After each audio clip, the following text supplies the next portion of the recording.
잠깐 같이 기도드리겠습니다. 자비로우신 우리 아버지 하나님, 오늘도 저희들을 이렇게 한자리에 불러 모아주신 것을 감사합니다.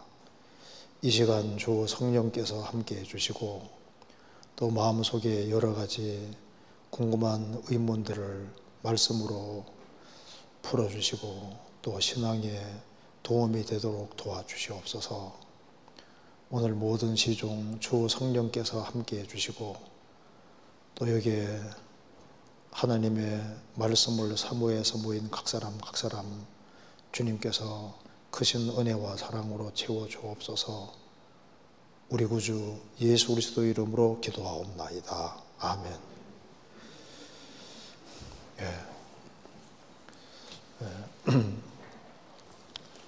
오늘 좀 우리 신앙생활에 좀 도움이 되는 질문들이 좀 있는 것 같습니다. 제가 먼저 질문을 읽고 말씀을 드려보도록 하겠습니다. 먼저 질문을 읽어보겠습니다. 왜 오세요? 재밌는 게 있는 모양이죠? 제가 먼저 질문을 읽어보겠습니다. 이스라엘의 7 정절기 순서에 담긴 의미가 궁금하여 질문드립니다. 6월절, 레위기 23장 나와 있는 겁니다. 6월절 그리스도의 죽음, 무교절 그리스도인의 성결한 생활, 초곡절 그리스도의 부활, 오순절 성령 강림, 나팔절 성도를 소집하는 나팔, 속죄일 이스라엘 회개와 및 구원, 초막절 천왕국의 모형, 이런 의미를 가진 걸로 알고 있습니다. 그런데 무교절의 순서가 왜 2번째인지 궁금합니다. 무교절을 뺀 나머지는 순서대로 나열하면 다 맞아떨어지는데 무교절은 초곡절이나 오순절 뒤에 와야 의미상 적절하지 않나요? 하는 질문입니다. 공부를 좀 많이 하신 분이 질문하신 것 같아요. 질문 내용이 뭐냐면은 이제 레위기 23장에 여호와의 7절기가 7개 절기가 쭉 나오는데 7절기는 예수님의 초림과 재림의 그림자인데 6월절은 예수님의 죽으심, 그 무교절은 그리스도인의 성결한 생활, 초곡절은 그리스도의 부활, 이런 순서로 되어 있으니까 예수님이 이제 부활하시고 난 다음에 부활절 있고, 그러니까 초곡절 있고, 그 다음에 그리스도인의 성결한 생활이 나와야 될 것 같은데, 왜 이 6월절은 그리스도의 죽음, 무교절은 그리스도의 성결한 생활, 초곡절은 그리스도인의 부활하니까 순서가 안 맞는 것 같다는 질문입니다. 그래서 무교절은 초곡절이나 오순절 뒤에 와야 의미상 맞지 않나. 그러니까 오순절에 성령 강림이니까 성령 받고 난 다음에 성결한 생활을 얘기해야지 이게 맞지 않냐고 하는 질문입니다. 좀 좋은 질문이죠. 이제 이게 레위기 23장에 나와 있는 7절기는 전부 다 예수님의 그림자가 됩니다. 먼저 한번 찾아봅시다. 골로새서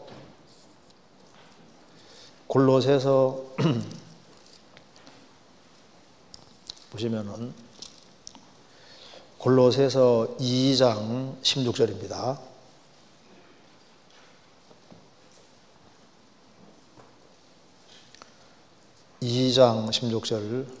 그러므로 먹고 마시는 것과 절기나 월삭이나 안식일을 인하여 누구든지 너희를 평론하지 못하게 하라.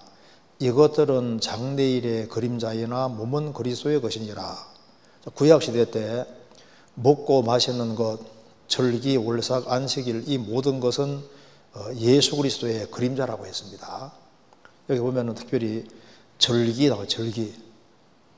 7절기를 말하는데 레위기 23장에 나와 있는 7절기는 예수님의 그림자라고 했습니다.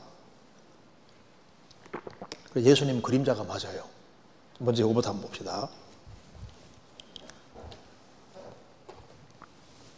이제 레위기 23장에 보면은 하나님께서 7가지 절기를 얘기하라고 했는데 첫 번째가 6월절, 두 번째가 무교절, 세 번째가 초곡절입니다. 그 다음에 이제 오순절. 그 다음에 이제 넉 달 간격이 있고, 그 다음에 이제 나팔절.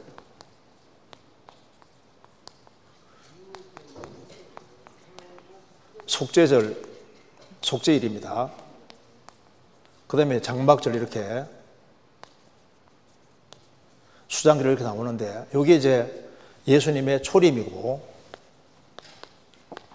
여기 이제 예수님의 재림의 그림자다 그 말입니다. 그래서 우리 잘 아는 대로 6월절은 우리의 6월절 양 그리스도잖아요. 그러니까 십자가에 죽으신 예수님의 그림자고, 예수님 6월절 날 죽으셨습니다. 그 다음에 이제 무교절은 뭐냐 하면은, 조금 이따 보여드리겠습니다. 무교절은 이스라엘 땅에 누룩이란 누룩은 다 거두어서 땅 속에 묻는 거예요.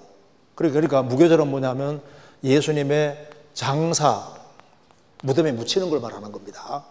그 다음에 이제 초곡절은 고린도전서 15장에 말한 대로 예수님의 부활의 첫 열매, 죽으시고 사흘 만에 부활하신 걸 말합니다. 오순절은 초곡절부터 세워서 7안식일 다음 날이니까 예수님 부활하고 50일째 되는 날이 무슨 날입니까? 오순절이죠. 오순절에 성령이 강림하셨잖아요. 그러니까 이제 오순절은 이제 성령이 강림하셔서 이제 교회 시대가 시작이 된 겁니다. 그래서 이제 넉 달간 간격이 있고, 그 다음에 이제 예수님의 재림이 이제 시작이 나팔절이에요, 나팔절. 그래서 지금 마태복음 24장에 말한 대로 이스라엘 민족을 전 세계에서 이제 모아드리는 것도 예수님이 다시 오신다는 징조가 되는 겁니다. 그리고 이제 이 교회 시대 끝나면은 주님께서 나팔을 불 때 그리스도인들은 전부 다 들림받아 저 하늘에 올라가 있지 않습니까? 그 다음에 이제 속죄일은 이스라엘 민족이 7년 혼란 속에서 민족적으로 회개하는 그 그림자고, 장막절, 수장절은 이제 예수님이 이제 지상재림하셔서 천왕국 이루는 것이 그림자니까, 이제 앞부분은 초림이고 뒷부분은 재림이니까, 이제 이 7절기는 전부 다 뭐의 그림자냐? 예수 그리스도의 그림자다 그 말입니다. 그러니까 골로새서 2장에 말한 대로 이제 절기는 뭐냐? 절기는 바로 예수님 그림자다 그 말입니다. 근데 여기 이제 질문하신 분은 이제 6월절 무교절은 그리스도인의 성결한 생활이라 말하는데, 이제 이건 2차적인 의미고 1차적인 의미는 그게 아니에요. 찾아봅시다. 출애굽기 12장입니다.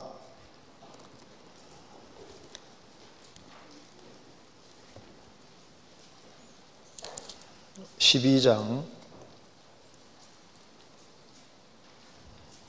15절.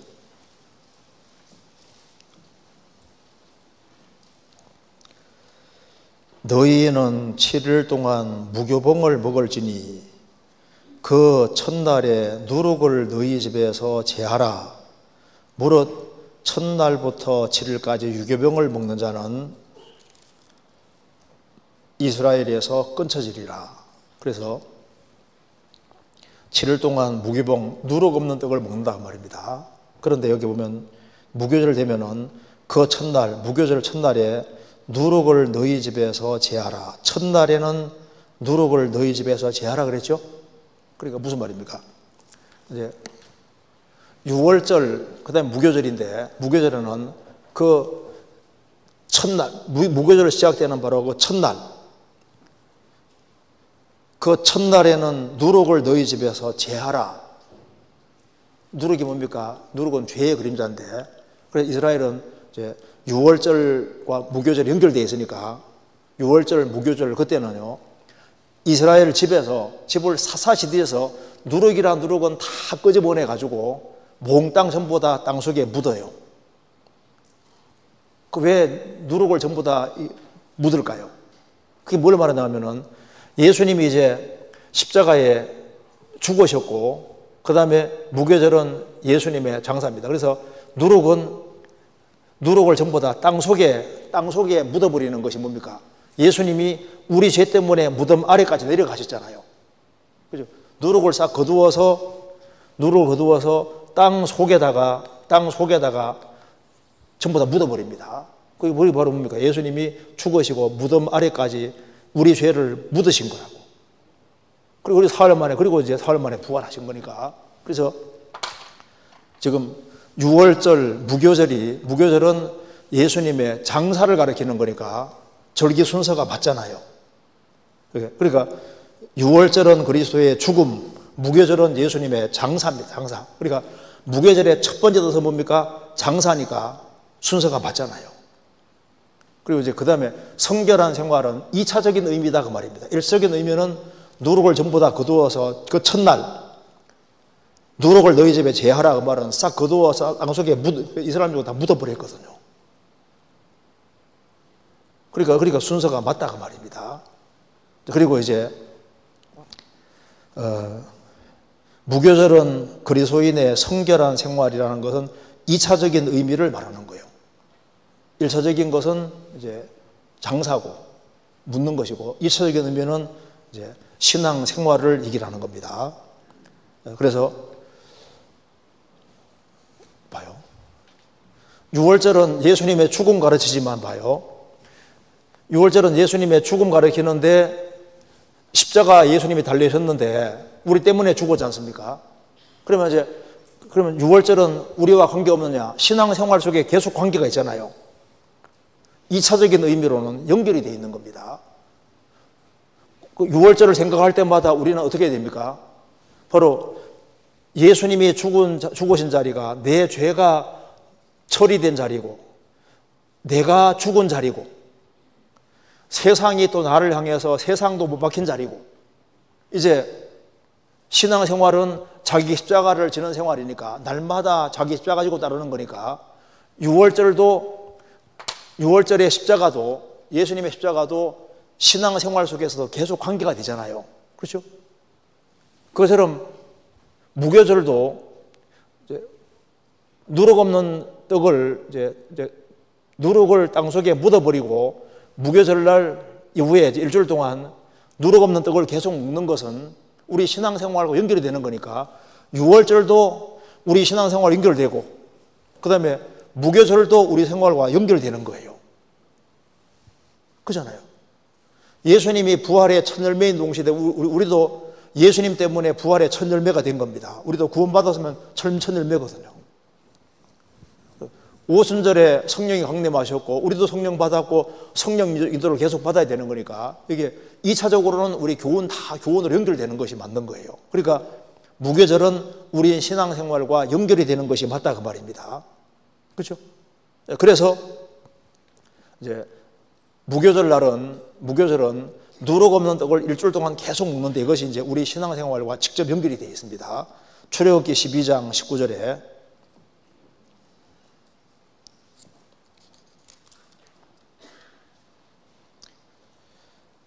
"7일 동안 누룩을 너희 집에 있지 않게 하라. 무릇 유교물을 먹는 자는 타국인이든지 본국에서 난 자든지 물론하고 이스라엘 회중에서 끊쳐지리니 너희는 아무 유교물이든지 먹지 말고 너희 모든 유하는 곳에서 무교병을 먹을지니라." 그러니까 누룩 없는 떡을 계속 먹으라고 성경에서 이제 얘기를 하고 있는데 이것이 이제 우리 신앙생활과 직접 관련되는 것이 맞습니다. 성경에서 누룩은 좋게 쓰이는 경우가 한 경우도 없잖아요. 그래서 예수님이 공생의 당시에 특별히 3가지 누룩을 주의하라고 하셨습니다. 무슨 누룩인 줄 아시죠? 헤롯의 누룩, 사두개인의 누룩, 바리새인 누룩, 이 3가지 누룩을 주의하라고 하시면서 3가지 누룩은 뭐냐? 잘못된 교훈이라고 분명히 말씀해 주셨습니다. 그러니까 잘못된 교훈을 가르쳐서 누룩이라고 표현을 했습니다. 그래서 여기에 유월절이 우리 신앙생활 관계되는 것처럼 무교절은 특별히 우리 신앙생활에서 무엇 관계가 되냐면은 우리가 주 안에서 성결한 신앙생활을 해야 된다는 것을 이제 보여주는 것이다. 그러니까 성결한 생활을 한다는 건 바꿔 말해서 누룩을 제하는 것이다. 이렇게 설명해 주면서 누룩에 대해서 성경에 자세히 설명해 나와 있는데 예수님이 말씀하신 누룩은 크게 세 가지를 얘기했습니다. 크게 세 가지. 그러니까 헤롯의 누룩, 그 다음에 사두개인 누룩,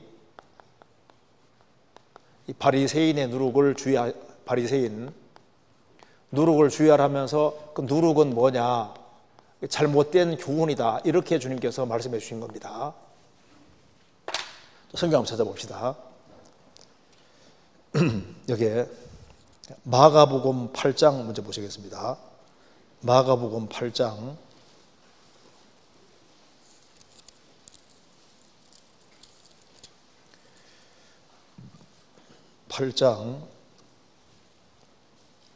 15절 8장 15절 예수께서 경계하여 가라사대 삼가 바리새인들의 누룩과 헤롯을 누룩을 주의하라 하신대. 자, 마가복음에서는 바리새인들의 누룩과 헤롯의 누룩을 주의하라고 말씀하셨습니다. 마태복음 16장 찾겠습니다.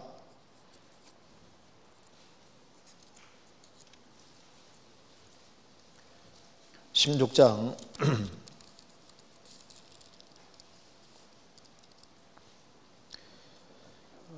6절입니다.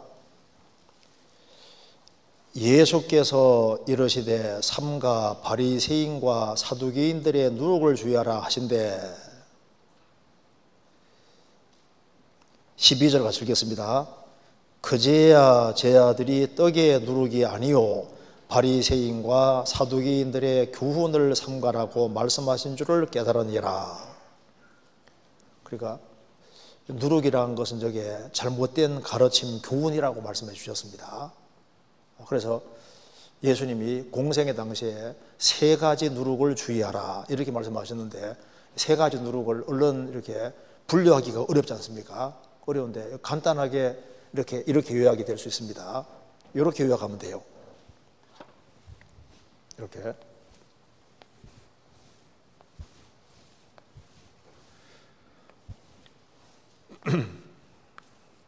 여기.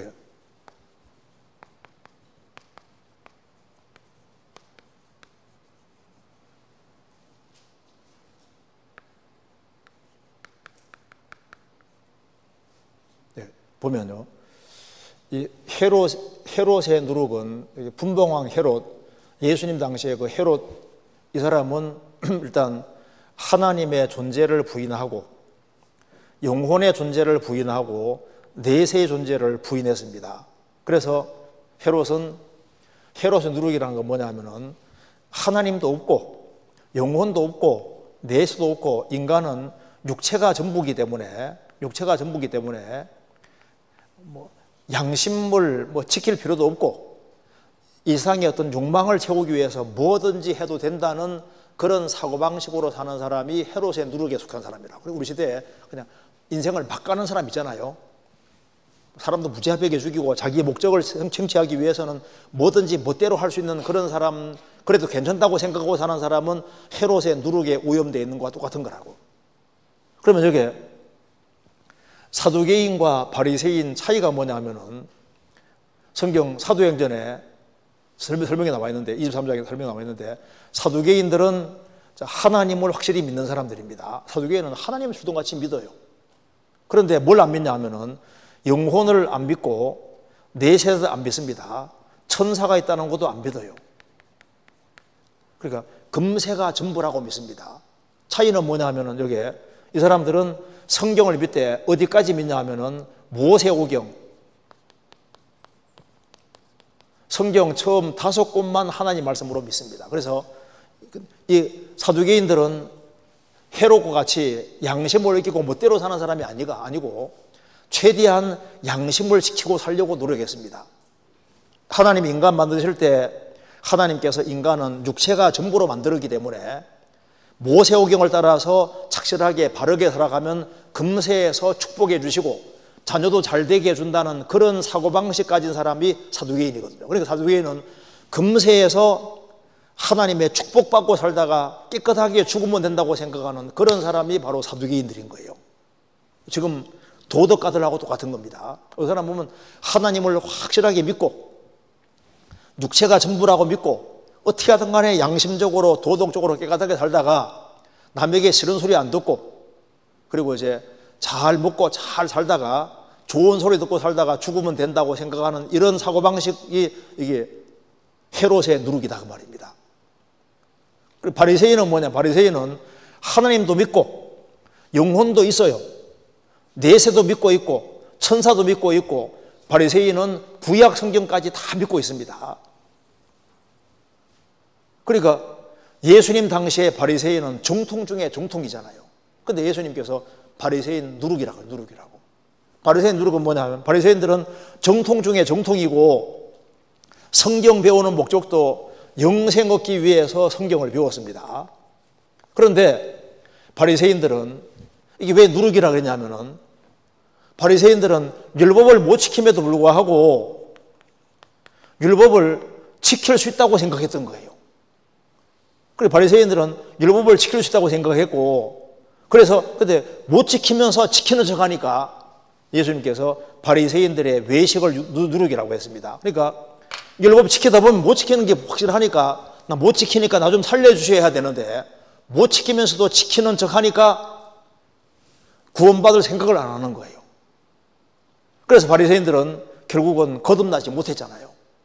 그러니까 예수님 당시에 크게 세 종류의 누룩이 있었는데 이 누룩을 피할 수 있는 길이 뭡니까? 거듭나는 거예요. 그래서 지금도 보세요. 헤롯 같은 사람들이 많잖아요. 하나님도 부인하고 영혼도 부인하고 금세가 전부라 생각하고 욜로족이 많아지잖아요. 자기 멋대로 하겠다 그 말입니다. 즐기고 살겠다는 거예요. 지금 이게 욜로족 같이 돼가는 그런 사람들이 이게 헤롯 누룩에 오염된 거라고. 사두개인은 하나님을 확실하게 믿고 모세오경만 하나님 말씀을 믿고 그렇기 때문에 영혼, 내세, 천사 이런 거 하나도 안 믿습니다. 그런데 하나님은 계시기 때문에 하나님은 말씀대로 착하게 살려고 하는 사람은 주님께서 잘 되게 해준다고 생각해요. 잘 되게. 그래서 착실하게 바르게 사는 그것으로 충분하다고 생각하는 사람들 이것도 속은 거예요. 바리새인들도 이게 누룩입니다. 누룩. 그러니까 하나님 믿고 영혼이 있고 내세가 있고 천사도 있고 그리고 이제 인생 사는 목적은 영생이다. 그까지 좋잖아요. 영생인데 영생 얻으려면 거듭나야 되는데 율법 지킴으로 천국 갈 수 있다고 생각하는 그것이 누룩이었다 그 말입니다. 그리고 못 지키면서도 지키는 척하니까 외식이 누룩이라고 주님 말씀하셨잖아요. 그래서 그런데 이제 바울 사도는 이제 그리스도인들을 또 이제 구원받고 난 이후에 누룩을 주의하라고 말씀하면서 이렇게 얘기했습니다. 고린도전서 5장 보시겠습니다. 고린도전서 5장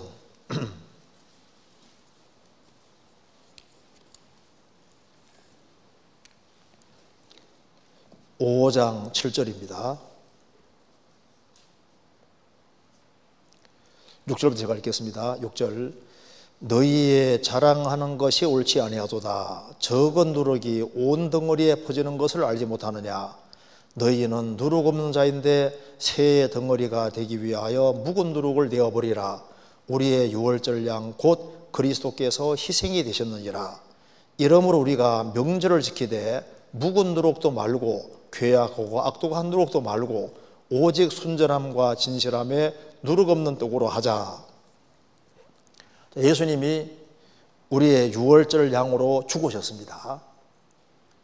우리를 위해서 죽어주신 이유는 우리로 하여금 주 안에서 바르게 행하게 하기 위한 목적으로 죽어주신 겁니다. 그래서 이제 그리스도인들의 신앙생활은 무교절은 누룩 없는 떡을 먹는 절기니까 그게 이제 예수님의 장사를 가리키는 동시에 우리 신앙생활의 2차적으로 그림자가 되는데 우리가 주 안에서 바르게 살아야 될 것을 그림자로 보여준 것이니까 여기 8절에 우리가 명절을 지키되 무교절 말하는 겁니다. 묵은 누룩도 말고 괴악하고 악독한 누룩도 말고 오직 순전함과 진실함에 누룩 없는 떡으로 하자. 이스라엘이 7일 동안 누룩 없는 떡을 먹은 것처럼 우리도 신앙생활 속에서 순전함과 진실함에 누룩 없는 떡으로 하자. 그래 주 안에서 성결하게 바르게 살아야 된다는 겁니다. 왜? 예수님이 유월절 양이 되셨으니까. 그래서 여기에 두 가지 누룩을 얘기했습니다. 첫째, 묵은 누룩도 말고, 이 묵은 누룩이란 게 뭘까요? 아담에게 유전받은 본성에서 나오는 누룩을 가리키는 거예요.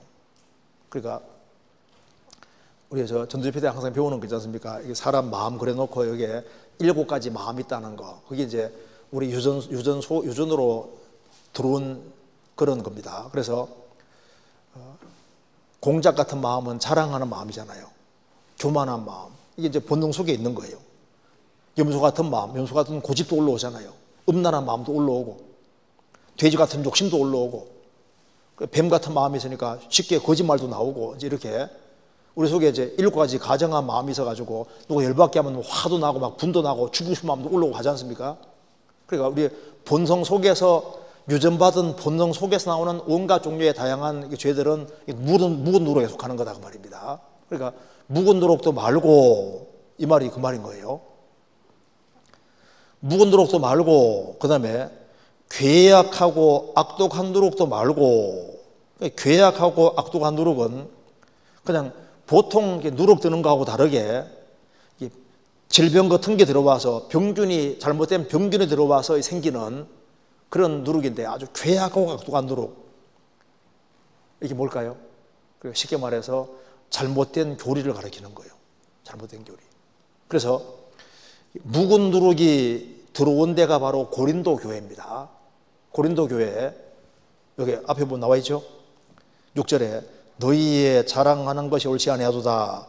적은 누룩이 온 덩어리에 퍼지는 것을 알지 못하느냐. 여기 고린도 교회에 도덕적으로 큰 죄가 들어온 거예요. 교회 안에 어떤 사람이 계모하고 같이 살고 있는, 여기 어떤 사람이 아비의 아내를 취하였다. 5장 1절에 나와 있죠. 누가 그 아버지의 아내를 취하였다. 계모 취해 살고 있는 거예요.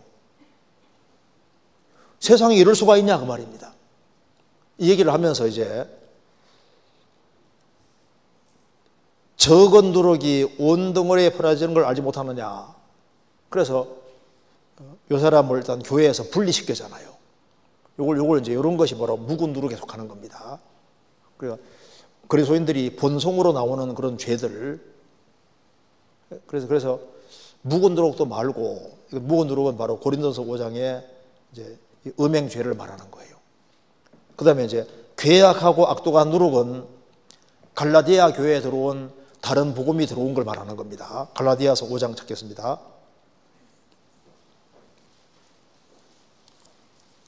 갈라디아서 5장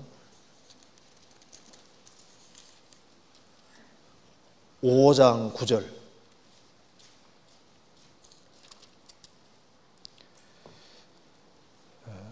적은 누룩이 온 덩이에 퍼지느니라.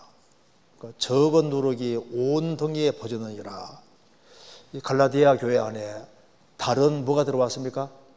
다른 교훈, 복음 말고 다른 복음이 들어왔던 거예요.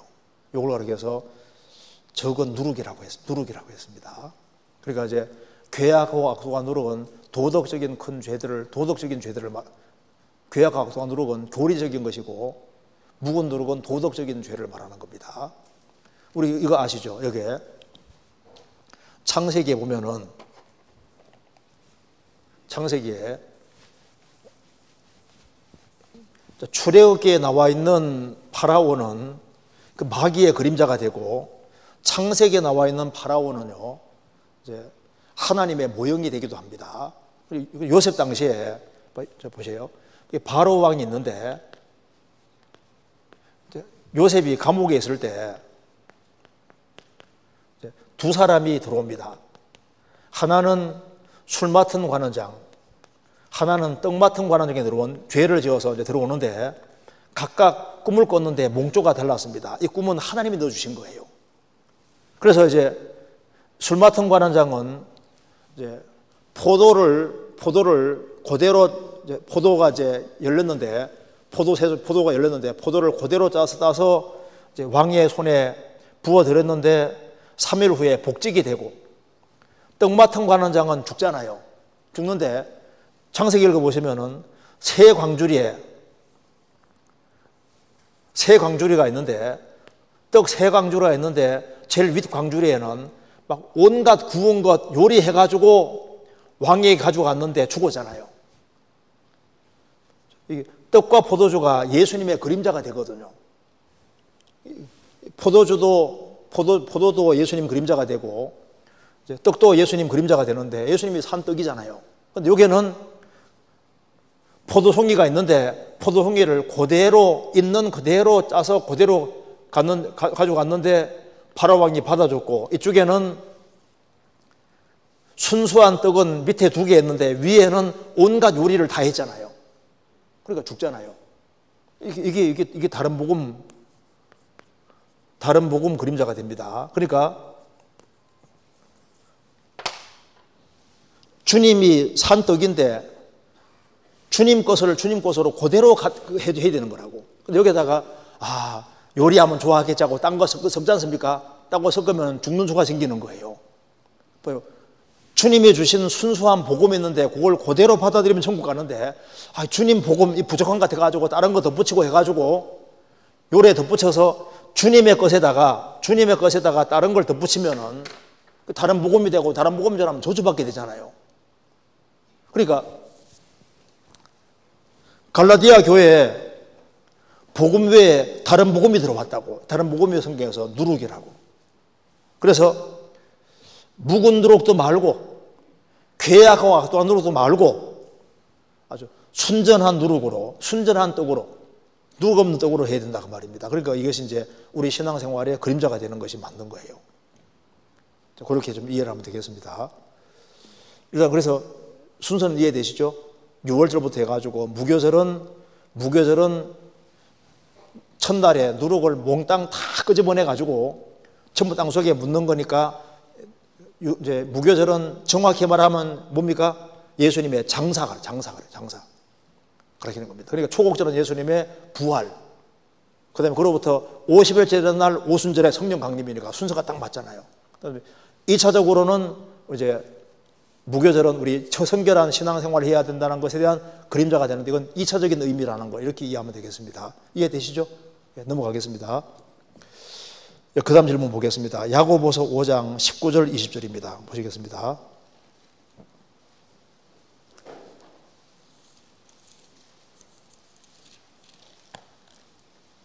(5장 19절 20절)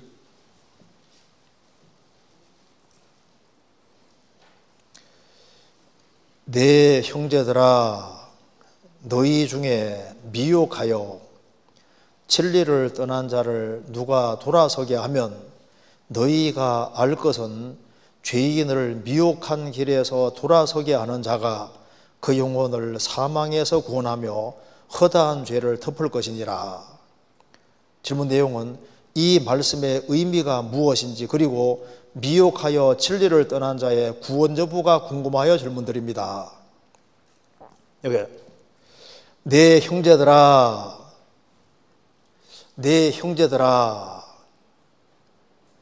이렇게 얘기했을 때 야고보서는 구원을 점검하게 하는 책입니다. 그러니까 야고보서는 구원을 받았다고 하는데 세월이 지나도 빨리빨리 안 변하는 사람이 생기니까, 너희들 생활에 하나도 변화가 없는 걸 보니까 정말 너희들 구원받은 게 확실하냐고 이제 구원을 점검하게 하기 위해서, 믿음을 점검하게 하기 위해서 야고보서가 쓰여지고 있는 겁니다. 아브라함은 참된 믿음을 소유해서 오랜 세월이 지나서 이삭을 모리아산에 바쳤다. 이삭을 모리아산에 바치는 걸 통해서 창세기 15장에 그 믿음이 참 믿음이라는 게 입증되지 않았느냐. 기생 라합은 정탐꾼을 목숨 걸고 감춰줌으로 인해서 그가 참 믿음 갖고 있다는 걸 행위로 입증하지 않았느냐. 너희들 왜 행동이 그 모양이냐. 너희들 정말 처음 믿음 그 믿음이 정말 확실하냐. 점검해보라 그 말입니다. 믿음을 점검케 하는 책입니다. 그래서 여기 야고보서 이제 5장에서 이렇게 19절에 이렇게 말했습니다. 내 형제들아, 너희 중에 미혹하여 속아서, 그 말이에요. 속아서 진리를 떠난 자를, 그러니까 미혹해 속아서 진리를 떠난 자가 있을 수 있잖아요. 그런데 이제 이 미혹하여 진리를 떠난 자가 있는데 이 사람이 구원을 받은 사람일까 안 받은 사람일까? 그 뒤에 보면은 너희가 할 것은 죄인을 미혹한 길에서 돌아오게 하는 자가 그 영혼을 사망에서 구원하며 허다한 죄를 덮을 것이니라. 1차적으로는 19절 20절을 같이 연결시켜 보면 이 사람은 미혹하여 진리를 떠난 자를 가리켜서 죄인이라고 했고 그리고 그 영혼을 사망에서 구원하며 허다한 죄를 덮을 것이니라. 이 말을 봐서는 구원받지 아니한 사람으로 1차적으로 보입니다. 그리고 2차적으로는 구원을 받은 사람 중에도 미혹해서 이제 진리의 말씀에서 이렇게 떨어지는 경우가 있을 수 있잖아요. 근데 복음에서 떨어지면은, 복음 진리에서 떨어지면은 구원이라 할 수 없는 거예요. 그렇죠? 이 복음 진리가 영혼 속에 심겨졌으니까 복음 진리 자체가 없을 수가 없잖아요. 마음에 심겨져 버렸는데 복음 진리 자체에서 멀어지면요, 구원 안 받은 분명한 증거가 될 겁니다. 그래서 구원을 받았다는 사람이 전혀 그리스도의 신성도 안 믿고 전혀 복음도 없는 그런 데 가서 잘 붙어 있으면요, 진리를 떠난 거지 않습니까? 떠났을 때 그걸 누가 구원받아 알 수 있겠습니까? 속에 복음 진리가 없으니까 그걸로 간 거 아니에요. 그래서 복음 진리 말고 성경에서 그 외에 뭐 거듭난 이제 복음 진리 말고 그다음 이제 다른 것은 약간 이렇게 미혹이 있을 수가 있습니다. 그런 경우는 이제 또 돌이키게 만들어야죠. 여기서 너희 중에 미혹하여 진리를 떠난 자를 누가 돌아서게 하면 너희가 할 것은 죄인을 미혹한 길에서 돌아서게 하는 자가 그 영혼을 미혹에서 귓길로 간 사람들을 사망에서 구원하며 허다한 죄를 덮을 것이니라. 그래서 곁길로 간 사람들, 진리를 떠난 사람을 잘 유도해서 그 사람이 확실하게 구원받도록 돌이키게 해야 되는 게 맞잖아요. 그리고 이제 구원받은 사람 중에 또 이렇게 미혹한 사람들이 있으면은 그 제자리에 돌아오게끔 노력해야 될 것이 맞습니다. 그래서 그 영혼을 사망에서 구원하며 허다한 죄를 덮을 것이니라. 그래서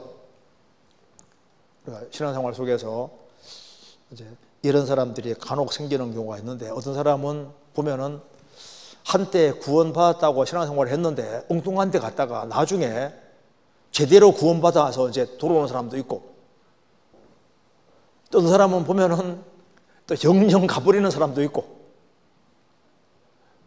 어떤 사람은 또 구원받았다고 하는데 또 이제 성경 어떤 이렇게 해석 문제에서 또 엉뚱한 데 연결돼 가지고 오랫동안 고생하다가 또 나중에 돌이키고 오는 사람도 있고 여러 부류가 있는데요. 그런데 하나 확실한 것은 복음이 성령의 도우심으로 믿어져서 예수님께서 말씀하셨습니다. 진리를 알지니 진리가 너희 자유케 한다고 했습니다. 진리로 자유함을 얻고 복음 진리가 확실히 깨우친 사람이 복음이 없는 엉뚱한 것을 붙잡고 만일 그렇게 하고 딴 데 엉뚱한 데 붙어 있으면은 그 사람이 복음이 성령의 도우심으로 믿어졌다고 누가 말할 수 있겠습니까? 그러니까 여기서 말씀하기를 진리를 떠나서 미혹한 사람들, 그런 사람이 있으면은 그런 사람을 돌아서게 해서 구원의 길로 반드시 인도하려고 노력해라. 그러면은 그 영혼을 사망에서 구원하는 게 되잖아요. 그리고 그 허다한 죄를 덮을 것이니라. 그죠? 구원을 받아야 되는 겁니다. 그래서 이건 1차적으로 구원 안 받은 사람에게도 교훈이 되고 또 구원받은 사람에게도 교훈이 될 수 있는 거예요. 그렇게 좀 이해를 하면 되겠습니다. 자, 그 다음 질문 보겠습니다. 그리고 이제 이렇게 하려면은 자기가 튼튼하게 서 있어야 돼요. 자기 굳건하게 서야지 다른 사람을 제대로 세울 수가 있을 겁니다. 그 다음 질문 보겠습니다. 예수님이 오시기 전에는 전도라는 개념이 없었나요? 어떤 형제님과 교제하다가 예수님이 오시기 전에는 선택받은 민족인 이스라엘에만 구원이 있었다고 하기에 질문드립니다. 저는 모세의 아내가 이방인이라는 것과 여리고성이 무너질 당시 기생 라합이 구원받은 걸 이야기하니 이것은 특별한 경우라고 하며 구원은 이스라엘에만 있었다고 말합니다. 정말 예수님이 오시기 전에 이방인은 구원을 받을 수 없었는지 궁금합니다. 그러니까 하나님께서 아브라함이라는 사람을 선택하실 때 열국이 하나님을 다 등지고 뿔뿔이 흩어졌잖아요. 그래서 하나님을 등지고 길을 걸어갔습니다. 그래서 하나님께서 아브라함을 통해서 이스라엘 민족을 구별하셨는데 아브라함 부르신 것도 이유가 뭡니까? 아브라함 통해서 이스라엘 구별하시고 이스라엘 통해서 전 세계 사람을 구원할 계획 때문에 아브라함 부르신 거잖아요. 그러니까 하나님이 아브라함을 부르실 때 처음부터 전 세계 사람에게 구원의 복을 주시려고 아브라함을 부르신 겁니다. 그러니까 하나님의 계획 속에 최대한 많은 사람이 구원받는 게 하나님 뜻에 속하는 거예요. 그래서 이스라엘 민족이 선민으로 있었지만은 구원받기를 원하는 사람은 하나님이 계속해서 구원의 길로 인도하신 것이 맞습니다. 그리고 그럼 여기 이제 이스라엘 민족에만 구원이 있었다고 어떤 형제님과 교제하다가 예수님 오시기 전에는 선택받은 민족인 이스라엘에만 구원이 있었다고 하기 질문드립니다. 그러니까 저는 모세의 아내가 이방인이라는 것과 여리고성이 무너질 당시 기생 라합이 구원받은 것을 이야기하니 이것은 특별한 경우라고 하며 구원은 이스라엘에게 있었다고 말합니다. 자, 이스라엘을 중심으로 해서 역사를 펼쳐간 것이 맞지만은 이스라엘 민족을 제외한 이방인은 배제시킨 것은 아닙니다. 그럴 수가 없잖아요. 이스라엘 민족을 통로로 삼아서 전 세계 사람을 구원하려고 했기 때문에 하나님께서는 구원받을 만한 사람은 계속 구원시켜 오셨잖아요. 하나님은 이스라엘 민족을 통로로 삼은 것이지만 이스라엘 민족만 위하고 이방인은 완전히 버리고 배제시킨 그런 게 아닙니다. 그래서 하늘에서 보시고 하나님께서 찾는 사람은 다 연결시켜 주시잖아요. 그러니까 왜 하나님께서 룻을 나오미하고 연결시켰을까요? 찾는 마음이 있으니까 연결시킨 거예요. 나만 장군 찾는 마음이 있으니까 연결시키고 하나님은 하늘에서 다 보고 계시는 거예요. 처음부터 하나님의 계획 속에는 모든 민족이 다 들어갑니다. 그래서 주로 이스라엘 민족을 통해 역사 나타낸 것이 맞지만은 이방인들을 배제시킨 건 아니고 그리고 하나님께서는 이방인도 실제로 많이 구원받기를 원하셨다는 것이 맞습니다. 그리고 다윗 같은 사람도 소원이 뭐냐면 이스라엘 민족이 통일왕국이 되고 전 세계 사람들이 다 하나님 품으로 돌아오는 것을 간절히 소원했잖아요. 성경 한번 찾아봅시다. 시편 18편 한번 보시겠습니다.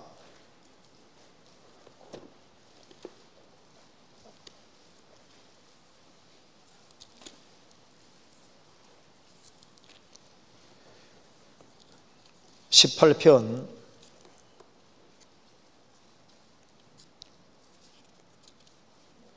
49절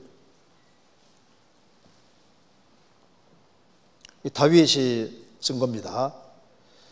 여호와여 이러므로 내가 열방 중에서 주께 감사하며 주의 이름을 찬송하리로다 하리이다. 여호와여 이러므로 내가 열방 중에서 주께 감사하며 주의 이름을 찬송하리이다. 다윗은 이스라엘뿐 아니라 온 세계 열방이 하나님 이름의 영광받게 되기를 간절히 소원했습니다. 시편 57편 찾겠습니다.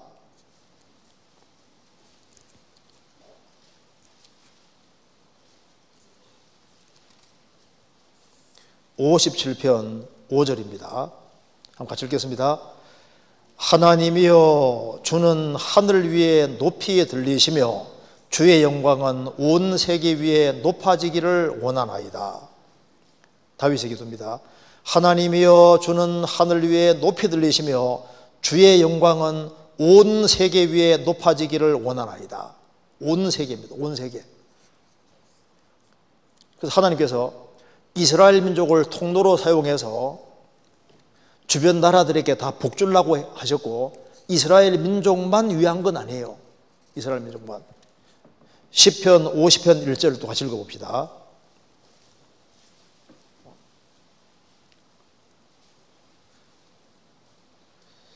전능하신 자 하나님 여호와께서 말씀하사 해 돋는 데서부터 지는 데까지 세상을 부르셨도다.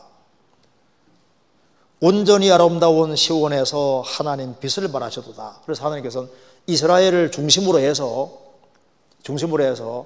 전 세계 사람이 정말 복을 받게 하려고 했는데 이스라엘 민족이 제대로 못 살아준 겁니다. 그래서 하나님께서는 이스라엘 민족을 도구로 사용해서 주변 나라들이 다 복받기를 실제로 바라고, 그래서 이스라엘 땅에 오는 이방인이나 객자 이런 사람들을 이렇게 학대하지 말라고 계속 경고가 나오잖아요.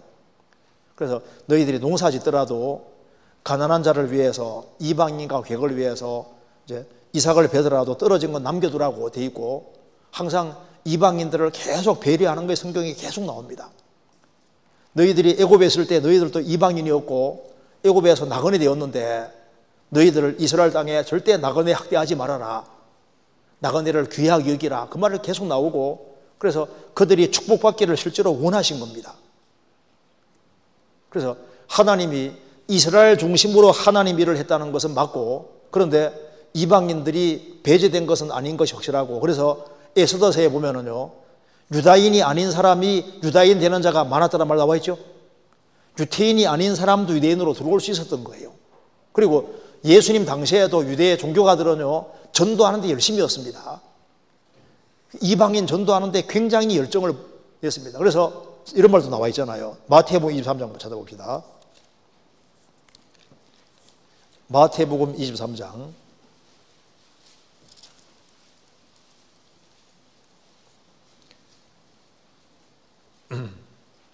23장에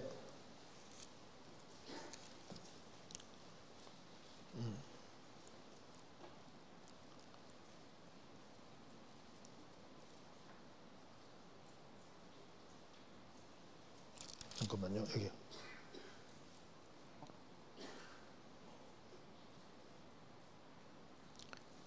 여기 15절 보시겠습니다.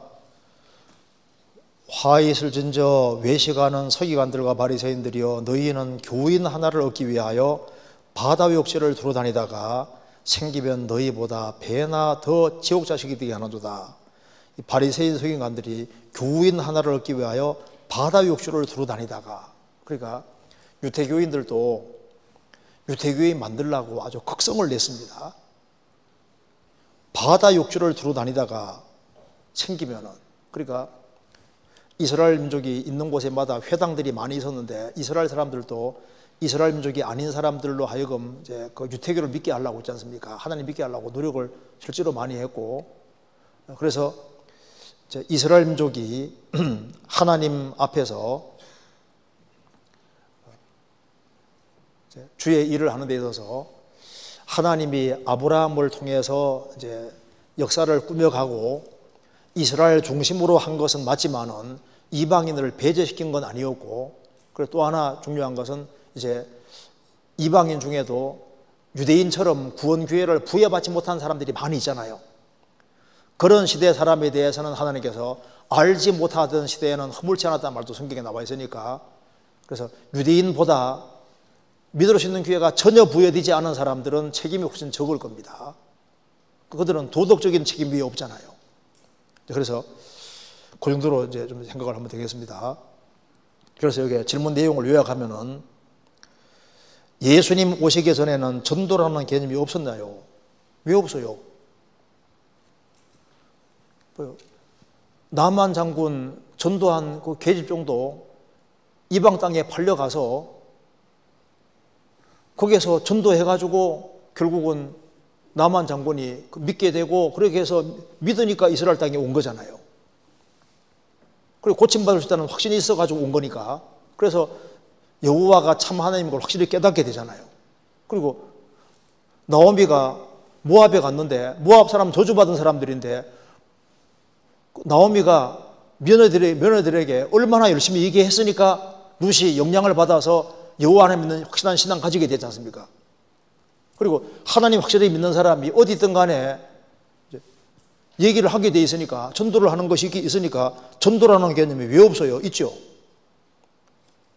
그래서 예수님이 오시기 전에는 선택받은 민족인 이스라엘에만 구원이 있었다. 구원은 이스라엘로부터 난다는 말이 맞지만은 이스라엘 민족만 구원이 있었다. 그러면 이방인들은 구원을 전혀 받지 못했느냐? 그건 아니잖아요.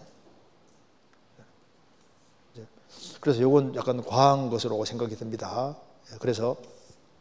그리고 이제 이방인이라 할지라도 하나님 하늘에서 다 보시고 오지 않습니까? 정말 찾는 사람은 어떤 방법을 찾게끔 도와주실 겁니다. 그리고 이제 믿을 수 있는 기회가 부여되지 아니한 사람은 이제 일단 책임은 훨씬, 기회가 많이 부여된 사람보다 책임이 훨씬 적은 건 확실합니다. 예수님이 요한복음 15장에서 말씀하신 거 잠깐 써보겠습니다. 요한복음 15장.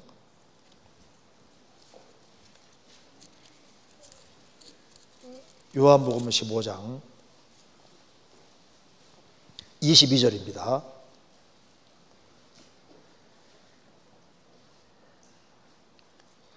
내가 와서 저희에게 말하지 아니하였다면 죄가 없었으려니와 지금은 그 죄를 핑계할 수 없느니라. 예수님이 오셔서 3년 반 동안 이적을 보이고 말씀을 하지 않았다면 배척하는 죄가 없는데 지금은 그 죄를 핑계할 수 없느니라. 그래서 믿을 수 있는 기회가 더 많이 부여될수록 책임이 더 크다는 걸 알 수 있습니다. 그리고 이제 구약 한번 읽어보시면요, 너희들은 고아와 가부를 절대 학대하지 마라, 나그네를 사랑하라, 이방 나그네 사랑하란 말이 계속 나옵니다. 그래서 이스라엘 땅에 오는 그 이방인들 있지 않습니까? 그들도 하나님을 알아야 되니까 그들을 선대하란 말이 성경에 계속 나오잖아요. 하나님이 아브라함 부를 때 처음부터 모든 민족을 다 주님 품으로 인도하려고 항상 계획 세우고, 그렇게 해서 주님이 언제 제일 크게 노하셨냐 하면은 예수님 공생의 당시에도 성막이 이렇게 있으면은, 성전이 이렇게 있으면은,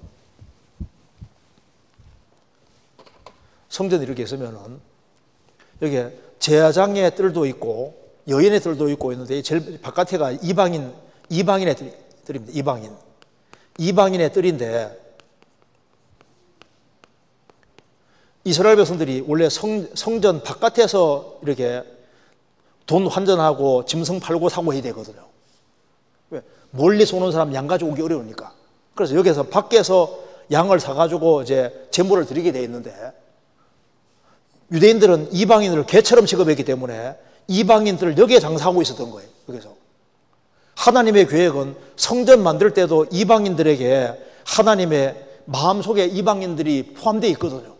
여기 와 장사하니까 예수님이 책찍 들고 막 진도해가지고 막 다 내쫓았잖아요. 그러면서 뭐라 했습니까? 내 집은 만민이 기도하는 집이다. 만민, 이걸 강조했습니다. 만민이 기도하는 집이다. 하나님의 계획 속에는 이방인이 포함되어 있는데 유대인들은 우리들만 선민이니까 우리들만 구원이 있고 자기들만 최고라고 생각하니까 그게 잘못된 거다 그 말입니다. 그래서 주님께서 이걸 다 내쫓았지 않습니까? 요한복음 2장에 나와 있는 게 바로 그 내용입니다. 그래서 로마 3장에서는 하나님은 홀로 유대인 하나님뿐이시뇨 이방인의 하나님은 아니시뇨 진실로 이방인의 하나님 되시느니라. 하나님은 모든 자의 하나님이라고 강조하고 있습니다. 그 다음 넘어가 보겠습니다. 이거 참 좋은 질문 같은데 한번 제가 읽어보겠습니다.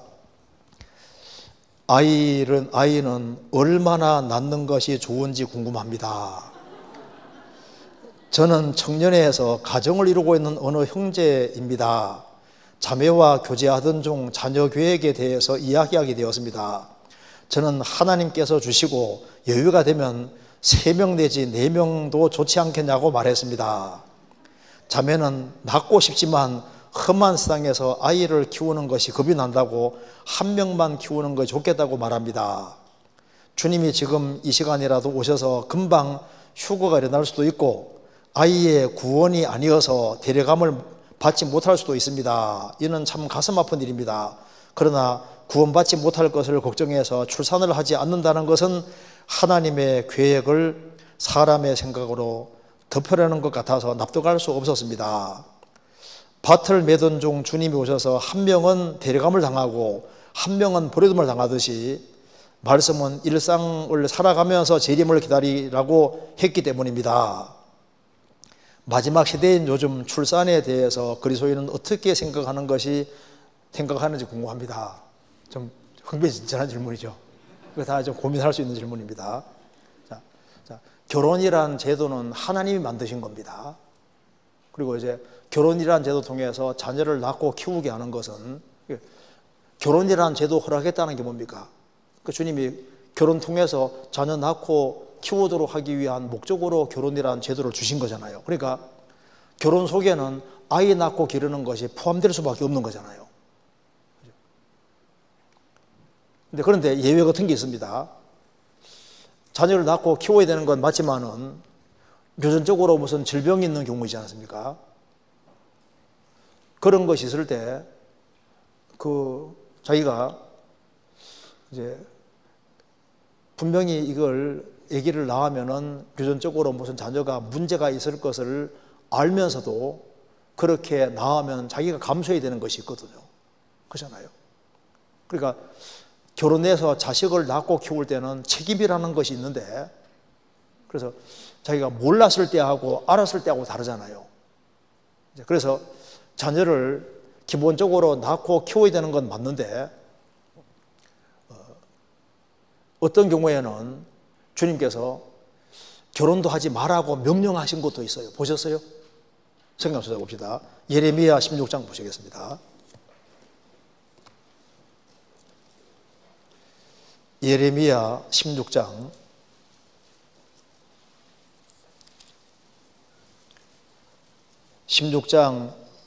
1절입니다. 여호와의 말씀이 또 내게 임하니라 가라사대 너는 이 땅에서 아내를 취하지 말며 자녀를 두지 말지니라. 하나님께서 말씀하십니다. 예레미야에게 너 결혼하지 마라. 자기도 하지 말아라. 왜냐하면 예레미야 당대에 바벨론 침공으로 이스라엘이 아주 망할 것이 아주 명명백백하니까, 네가 있을 때 망할 게 확실하니까 너는 자녀 낳지 말고 결혼도 하지 말으라고 주님께서 예레미야에게 명령하셨잖아요. 예수님 당시에 유대인들 멸망을 보면서 뭐라 했습니까? 날이 이르면 해산하지 못한 배, 먹이지 못한 젖이 복이 있다 할 것이다. 왜? 자식이 로마 군대에서 들어와서 유대인들 자녀들이 얼마나 많이 죽임당하는 걸 미리 보시고 말씀하신 겁니다. 자식이 없는 자가 복이 있다. 왜냐하면 자기 자식이 자기 눈앞에 죽는 꼴을 봐야 되니까. 그렇게 애기 안고 있는 애기 뺏어가지고 바닥에 냉동에 죽이고, 애기 안고 있는 애기 베고 있는 어머니 배를 갈라 죽이고, 자녀들이 아주 무자비하게 죽임당하고 10살 미만의 애들은 막 붙잡아 다 성박에 집어 던져 죽였지 않습니까? 엄청 많이. 그러니까 그런 끔찍한 걸 보니까 차라리 너희들이 자식이 없는 자가 복이 있다고 말할 것이다. 그렇게 말도 했습니다. 그러니까 여기 이제 자녀를 꼭 낳아야 하느냐 낳지 말아야 되느냐 하는 문제가 생기잖아요. 거기에 대한 힌트를 제가 한번 보여드리겠습니다. 고린도전서 7장입니다. 고린도전서 7장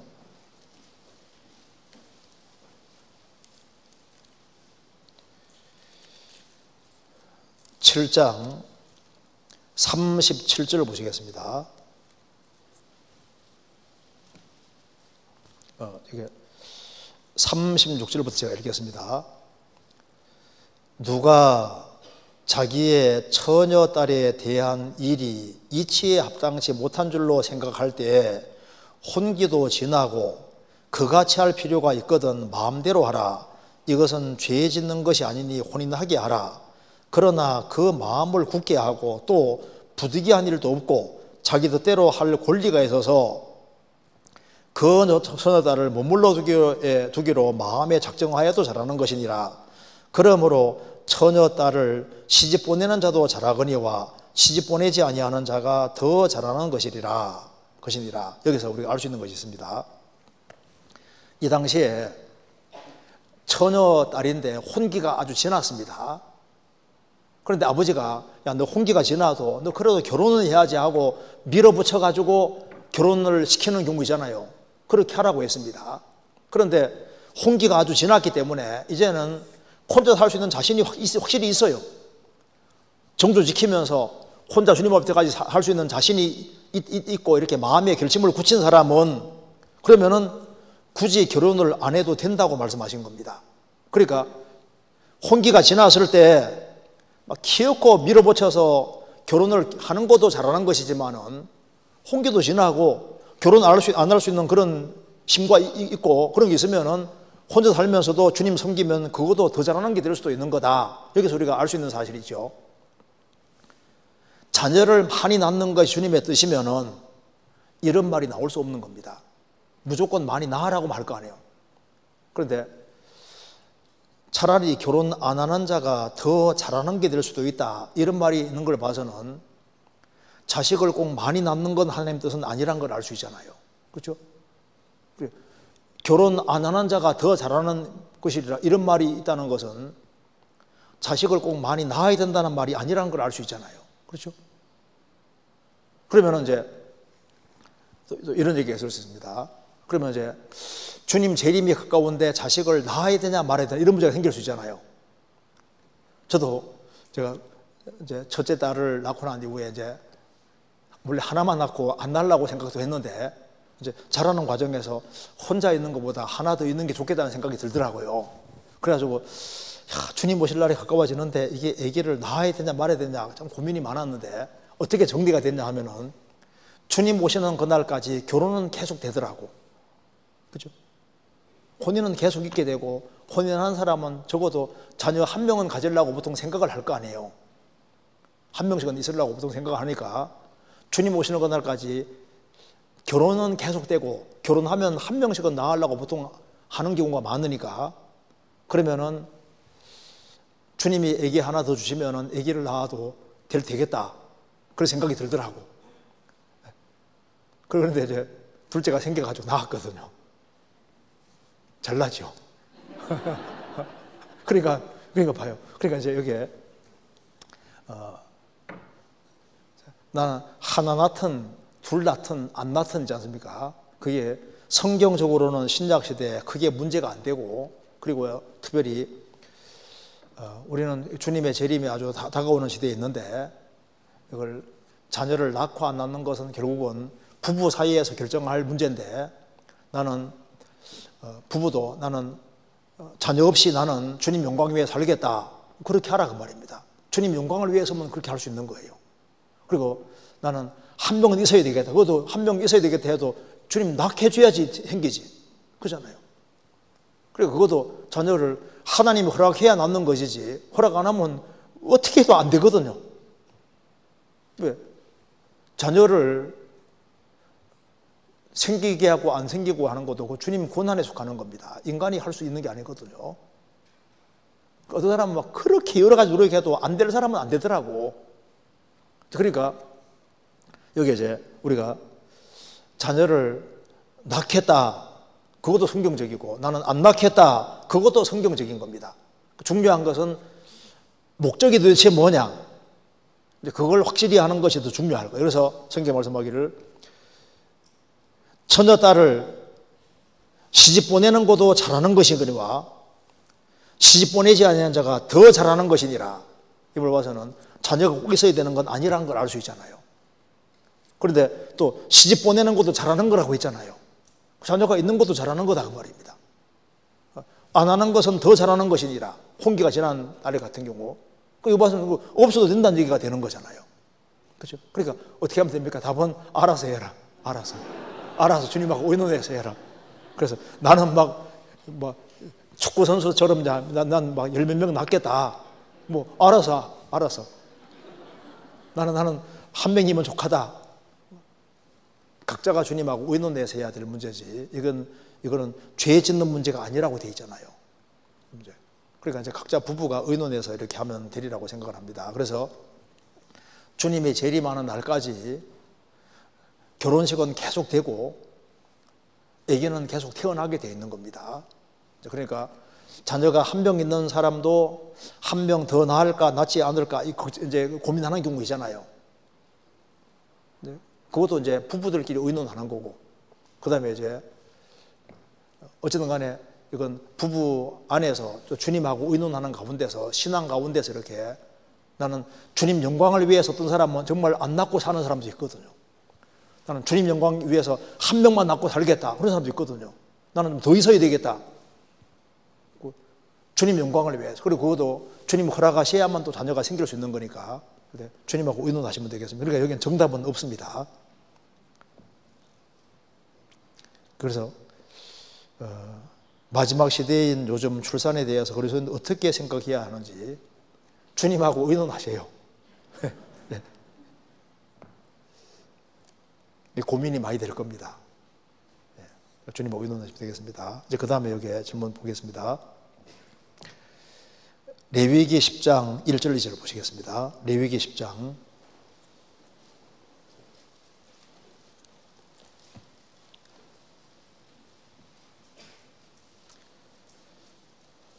아론의 아들 나답과 아비후가 각기 향로를 가져다가 여호와의 명하시지 않은 다른 불을 담아 여호와 앞에 분향하였더니 불이 여호와 앞에서 나와 그들을 삼킴에 그들이 여호와 앞에서 죽은지라.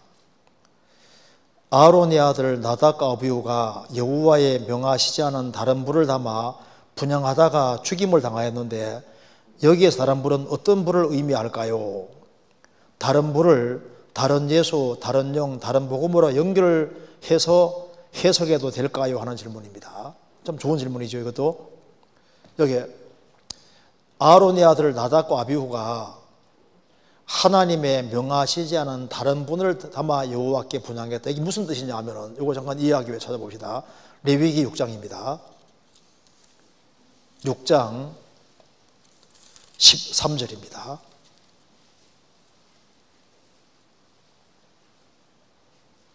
같이 읽겠습니다.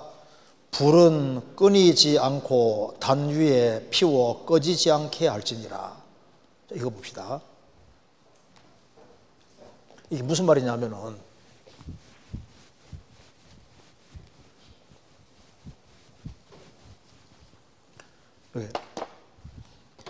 성막이 만들어졌습니다. 출애굽기에 성막이 만들어지고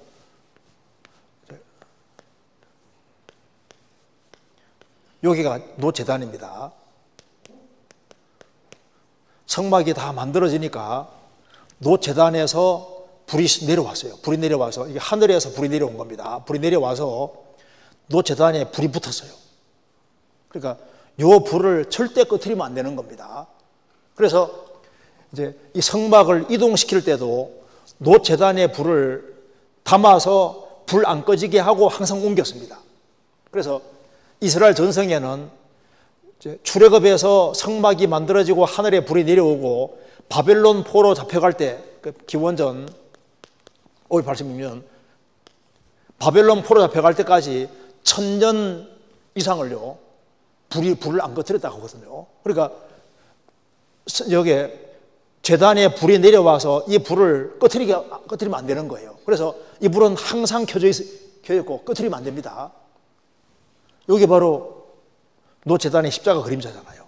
한 사람이 구원받을 때 하늘에서 불이 내려오는 것처럼 구원받을 때 성령이 내 속에 들어오셨습니다. 그래서 성령을 소멸치 말라고 했지 않습니까? 성령의 불길을 끄지 말라고 했으니까 구원받은 그날부터 주님 앞에 갈 때까지 주님께서 내 속에 주신 성령이 속에 들어오셨고 성령을 소멸치 말라고 그 그림자도 드릴 수 있는 거예요. 그래서 이제 여기에 있는 불을 담아서 성소로 이제 들어가고 이렇게 들어가야 되는데, 여기 이제 나답과 아비후가 여기에 있는 불을 가지고 들어가지 아니하고 다른 불을 가지고 들어간 거예요. 쉽게 말하면 십자가를 통해서 항상 나아가야 되거든요. 그런데 여호와의 명하신 불, 이 불 가지고 항상 향에다가 불을 피워서 들어가야 되는데 여호와의 명하시지 않은 다른 불을 가지고 들어간 거라고요. 다시 보시겠습니다. 레위기 다시 봅시다. 10장 아론의 아들 나답과 아비후가 각기 향료를 가져다가 여호와의 명하시지 않은 다른 불을 담아 여호와 앞에서 분향하였더니, 그러니까 노제단의 불을, 그 불을 가지고 향을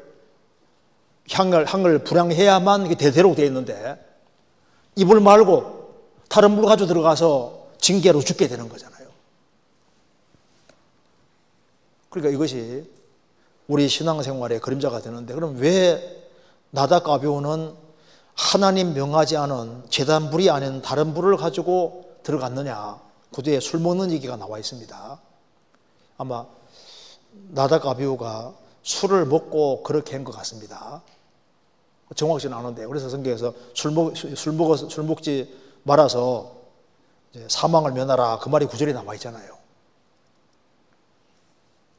맨정신으로는 다른 불 갖고 들어가기 어렵잖아요.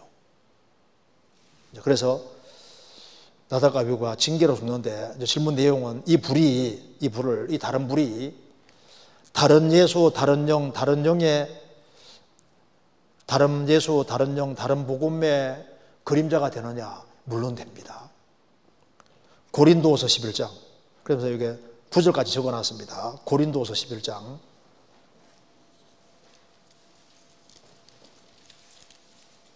11장 4절입니다.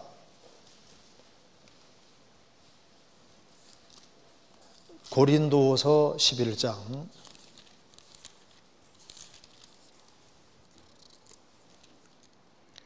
4절.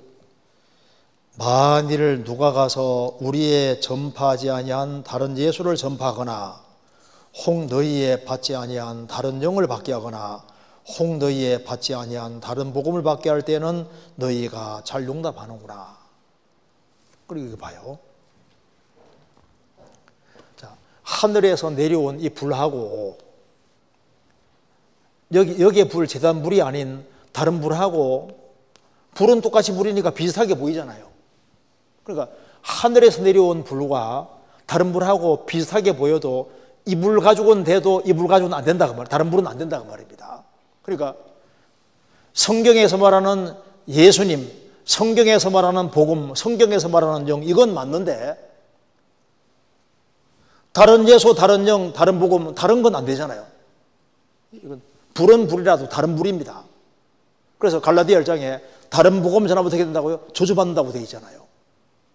그러니까 그 그림자가 될 수 있다 그 말입니다. 그 좋은 교훈이 될 수 있다는 말은 맞는 겁니다. 네.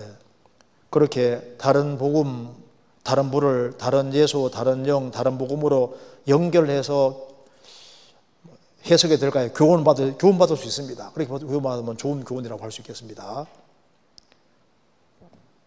그러니까 주님이 안 된다면 안 되는 거예요. 그렇게 하면 되겠습니다. 그리고 이제 마지막 질문 한번 보겠습니다. 안녕하세요. 이제 저는 교회 안에서 구원받은 사실만으로도 감사한데 봉사할 수 있는 기회도 주셔서 감사한 마음으로 계속해서 봉사를 하고 있습니다. 그런데 최근에 봉사를 하고 있는 중 힘이 든다는 생각이 자주 들었습니다. 봉사를 하고 있는 가운데 제 부족함이 많이 보였고 함께 교제하는 형제자매에게도 매번 힘들다는 간증을 드리는 것이 눈치가 보입니다. 연약한 저를 이미 알고 계시고 사용하시는 주님이라는 사실을 알면서도 시간이 흐를수록 힘이 들다는 간증을 숨기려 하고 힘든 것들은 마음속에 계속 쌓여가고 자존감도 많이 낮아지고 있는 것 같습니다. 넘어지지 않는 강한 그리스도인이 되고 싶지만 그렇지 못한 제 모습에 주님께서 주신 말씀을 매일 듣고 또 매일 밤 기도로 간구해도 눈물만 나는 요즘입니다. 이러한 상황에 제가 어떤 마음을 가져야 주님 앞에 합당하게 해결할 수 있을지 고민이 되어 질문드립니다. 하는 좋은 질문이죠. 이번에 참 좋은 질문 많은 것 같아요. 이것도 한번 생각해 봅시다. 자, 교회 안에서 구원받은 사실만으로도 감사한데 봉사할 수 있는 기회도 주셔서 감사한 마음으로 계속해서 봉사를 하고 있습니다. 그렇죠? 구원받은 사실만으로도 감사하다. 그렇죠? 구원받은 사실만으로도 우리는 평생 해도 은혜를 갚을 수가 없습니다. 구원받은 은혜 하나만으로도, 우리가 지옥에서 건진받았으니까 이거 은혜 하나만으로도 정말 우리는 충분한 은혜를 받았다는 걸 알 수 있습니다. 그렇게 생각하시죠? 얼마만큼 감사하세요? 그러니까 정말 무한 감사입니다. 무한 감사. 왜냐하면 지옥불이 꺼지지 않는 불인데, 그 죄가 그렇게 무서운 거거든요. 그 무시무시한 지옥 형벌에서 이제 구원받았으니까 이 얼마나 큰 겁니까? 성경 한번 찾아봅시다. 이사야 30장. 이사야 30장 30장 26절.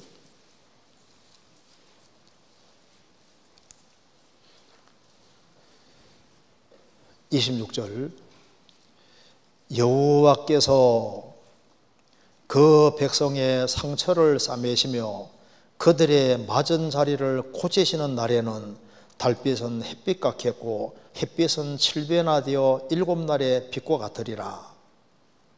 자, 무슨 말이냐면은 쉽게 말해서 이스라엘이 바벨론 70년 동안 포로 생활하다가 70년 만에 포로에서 해방되어서 이스라엘 땅에 돌아왔을 때, 그때는 해방이 된 기쁨이 있으니까 해방돼 나왔을 때 달빛은 어떻게 보일까요? 이스라엘 땅에서 보는 달빛은 바벨론의 달빛하고 똑같은 달빛이지만은 해방을 경험한 상태로 보면 어떻게 보입니까? 달빛은 햇빛같이 느껴지고, 햇빛을 볼 때는 7배나 밝은 것처럼 아주 굉장히 빛나게 보일 수 있잖아요. 이 감옥에, 어두운 감옥 속에 한 1년간 갇혀 있다가 다 해방돼서 감옥에 나올 때 햇빛을 볼 때 어떻게 보일까요? 그 옛날 햇빛이 아니라 훨씬 더 찬란하게 보일 거 아니에요. 우리가 구원을 받은 그날, 이제 구원받은 그날 교회당 딱 나서면서, 저도 구원받은 그날 83년도 9월 25일 구원받은 그날 교회당 문을 탁 나서면서 주님께 너무 감사하더라고요. 야, 이제 난 천국 갈 수 있게 됐구나, 죄짐 벗었구나 생각이 들어가니까 너무너무 감사하면서 교회당 딱 나왔는데, 하늘 보니까 내가 보는 하늘이 아닌 거예요. 나무들을 보니까 야, 주님이 만드셨구나 막 실감이 확 나면서요, 내가 새로운 피조물을 했다는 게 이해가 되더라니까요. 그 전에 보던 사물하고 똑같은 사물인데 다르게 보이는 거예요. 이 말이 맞잖아요. 달빛은 햇빛같이 느껴지고 햇빛은 7날의 빛같이 그렇게 아주 밝게 빛나는, 그래서 구원받을 때 아주 마음이 화창하게 되고, 이 얼마나 구원받은 기쁨, 얼마나 감사합니까? 큰 기쁨이 있었다고 말입니다. 그런데 이제 우리가 천국에 들어가면요, 구원받은 것에 대한 이 축복이 얼마나 큰 축복인지를 정말 많이 느끼게 될 겁니다. 그래서 우리가 영원한 파멸에서 건진받았으니까 정말 이게 구원은 감사한 거지 않습니까? 그래서 그 다음에 이게 봉사할 수 있는 기회, 이제 구원받은 것도 감사한데 봉사할 수 있는 기회도 주셔서 감사한 마음으로 계속해서 봉사를 하고 있습니다. 잘하는 겁니다. 봉사는 기회로 주신 겁니다. 기회로. 우리가 십자가의 배주가 가던 강도는 단 하루만이라도 주님께 뭔가 봉사했으면 좋았겠다 생각하지 않았겠습니까? 만왕의 왕 되신 주님께 뭐 조금이라도 할 수 있는 기회가 있으면 좋은데 그런 기회를 부여받지 못했잖아요. 그런데 우리는 주님을 위해서 봉사할 수 있는 두 번 다시 없는 기회가 주어졌고, 그리스도인들을 부러워하는 것은, 천사들은 누구 부러워합니까? 구원받은 사람들 부러워하잖아요. 교회 안에서 봉사할 수 있는 기회를 주셨고 이걸 정말 감사하게 여긴다. 맞아요. 그리고 그런 마음으로 계속해야 된다. 맞습니다. 성경 잠언 3장입니다. 잠언 3장 27절.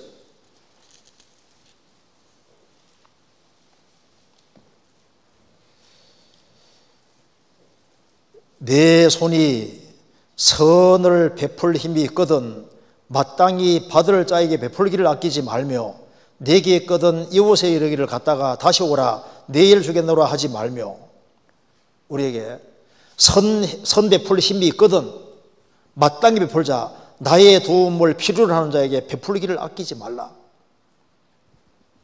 봉사할 힘이 있고 기회가 주어져서 우리가 특별히 성도들을 위해서, 교회를 위해서, 또 이웃을 위해서 뭔가 봉사할 수 있는 기회가 주어질 때 그 기회가 주어진 것이 큰 축복이니까 그것을 뒤로 미루지 말아라. 미루면은 그 기회는 다른 사람에게 돌아가는 거예요. 내가 봉사 안 해도, 봉사 안 하면 또 다른 사람 대타가 또 있거든요.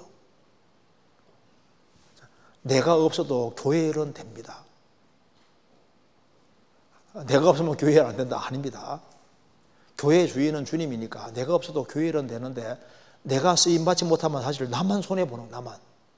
그리고 교회 일은 작은 일 또 작은 일이 아닙니다. 교회 안에서 뭐 청소하는 거라든가 이제 그 문 앞에서 인도하다든가 주차 봉사라든가 모든 거 있지 않습니까? 하나도 작은 일이 없어요. 주 안에서 되어지는 것은 작은 일이 아닙니다. 그렇기 때문에 어떤 경우에도 굴하지 말고 뒤로 물러가지 않는 것이 이게 지혜인 거예요. 히브리서 10장에 오직 의인은 믿음으로 말미암아 살리라. 또한 뒤로 물러가면은 내 마음이 저를 기뻐하지 않으리라 하시는, 주님 다 보고 계시니까 어떤 경우에도 뒤로 물러가지 말아야 됩니다. 그래서 마음속에 어떤 생각을 가져야 되냐면은 내가 현재 있는 위치가 주님이 주신 위치인 것이 맞냐? 그리고 현재 내가 하고 있는 일이 주님이 내게 맡기신 것이 맞냐? 이 확신이 필요한 거예요. 그 확신이 확실하게 있으면은 주님이 그만두라 할 때까지는 그만두지 않고 주님이 그만두게 하면은 내 책임이 없잖아요. 그래서 주님 맡기신 것은요, 끝까지 감당하려고 하는 거, 그게 지혜로운 길이라고. 내가 부족해도 맡겼으니까 완벽히 맡기는 게 아니잖아요. 부족해서 맡겼을 때는 그것을 잘 참고 견디는 이제 그런 것이 필요하다 그 말입니다. 그런데 그런 마음 가지고 하고 있는데 하면서 그런데 하고 문제가 생겼습니다. 그런데 최근에 봉사를 하고 있는 중 힘이 든다는 생각이 자주 들었습니다. 봉사하고 있는 중에 힘이 든다는 생각이 자주 들었다. 봉사하는 게 힘들어요, 안 들어요? 힘은 원래 들지요. 힘이 드는데 힘든다는 생각이 자주 들었다. 근데 이건 원인이 여러 가지 있을 겁니다. 왜 힘이 든다는 생각이 들까? 한번 요약을 해봅시다. 한번 추론해보면은 힘이 드는 이유 중에 첫 번째는 봉사하는 게 자꾸 힘들다, 힘든 생각이 드는 첫 번째 이유는요, 보통 첫째는 죄입니다. 죄는 힘을 빼거든요. 뭔가 내가 놓지 못하는 죄가 있으면은 죄는 도적과 똑같아서 봉사하는 힘을 자꾸 뺏어가거든요. 그러니까 이 죄를 안 놓으면은요, 죄가 자꾸 힘을 빼가니까 봉사하는 게 힘들게 될 수 있는 거예요. 또 한 가지는 이제 신앙생활을 심플하고 간소하게 해야 되는데 히브리서 12장에 모든 무거운 것과 얼매기 쉬운 죄를 벗어버리고 했는데 무거운 거 있잖아요. 무거운 거. 그러니까 내가 짊어지지 말아야 될 짐을 짊어졌을 수도 있는데 어떤 사람은 봉사하다가 세상에서 별로 중요하지 않은 짐을 또 걸머지면요, 교회 봉사도 하고 이것저것 같이 하려고 하다니까 힘들지 않습니까? 그래서 다른 짐, 무거운 짐을 짊어지고 있기 때문에 그래서 힘들다 이 생각이 들 수도 있습니다. 또 한 가지는 봉사는 마음이 집중이 돼야 되거든요. 주의를 하는데 아주 이렇게 열심 품고 한 마음이 돼야 되는데 이 마음이 흐트러지면은 힘들게 될 수 있습니다. 그러니까 마음에 어떤 각오를 하면서 이렇게 봉사를 해야 되는데 마음이 흐트러지는 뭔가가 생겼을 수 있습니다. 마음이 흐트러지고 마음에 틈이 생겼어요. 마음이 흐트러지면은 그러면 이제 힘들다 생각이 들 수 있습니다. 또한 봉사하는 가운데 다른 사람과 비교해가지고 다른 사람은 이렇게 봉사 잘하는데 나는 이렇게 못하나, 자기도 모르게 비교해서 열등감 가져서 힘들다 이렇게 느껴질 수도 있거든요. 사람마다 다 달라요. 똑같은 사람 한 명도 없다고. 그래서 5달란트 받은 사람은 5 남겨야 돼요. 2달란트 받은 사람은 2 남기면 돼요. 1달란트 받은 1 남기면 되거든요. 그러니까 어떤 사람은 달란트가 많은 사람은 많이 남기는 게 맞는 거라고. 나는 달란트가 둘이면 둘 남기면 되는 거거든요. 양 가지고 주님 계산하는 분이 아니니까 자꾸 너무 비교하는 마음을 가져서 그것 때문에 그럴 수도 있고, 그 다음에 이제 중요한 이유가 몸이 약해 그럴 수 있습니다. 힘들다 그 생각이 자꾸 들면은요, 혹시 몸이 약한 것이 아닌지. 왜냐하면은 봉사하는 데는 힘이 있어야 되거든요. 힘이. 이제 몸이 약해지면은 봉사하는 데 굉장히 힘들 수 있어요. 그래서 봉사하는 사람은 또 잘 먹어야 되고 육신적으로도 건강해야 돼요. 어떤 사람은 주의 일 때문에 하기 싫은 운동도 하고 주의 일을 해야 되기 때문에, 주의 일 때문에 건강을 되찾기 위해서 여러 가지 노력하는 사람들도 있습니다. 그리고 원인이 여러 가지 있는 거예요. 그리고 이제 힘들다 이 말이, 이런 일이 생기는 이유가 이제 이 말이, 주변 사람들의 말이 이게 화살 중에 대표적인 게 말입니다. 말. 그래서 그들의 말은 뾰족한 화살이라고 그러잖아요. 마귀가 불화살을 날리는데 가까운 사람 통해서 불화살을 날아올 수도 있거든요. 그래서 지속적으로 주변 사람들의 이 말 때문에 고통을 받아서 그것 때문에 힘들다 할 수도 있는 거잖아요. 그리고 이제 왜 힘들다는 생각을 하냐면은 그 중에 정말 주된 이유 중에 주된 이유가 뭐냐면은 이겁니다. 히브리서 12장입니다.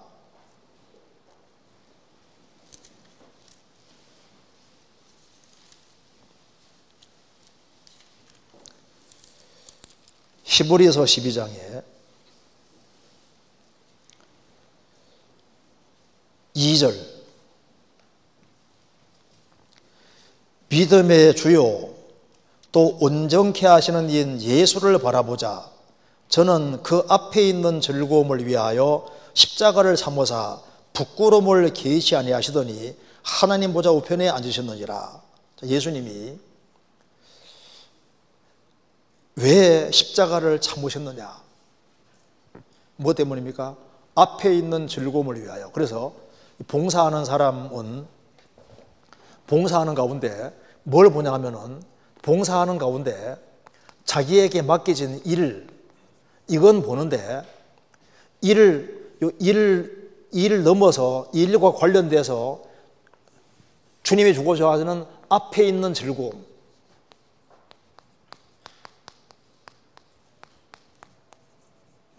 예수님은 그 십자가라는 이 중한 일 앞에, 십자가를 앞에 두고 예수님은 이걸 왜 참으셨냐 하면, 참으시냐면 앞에 있는 즐거움을 봤잖아요.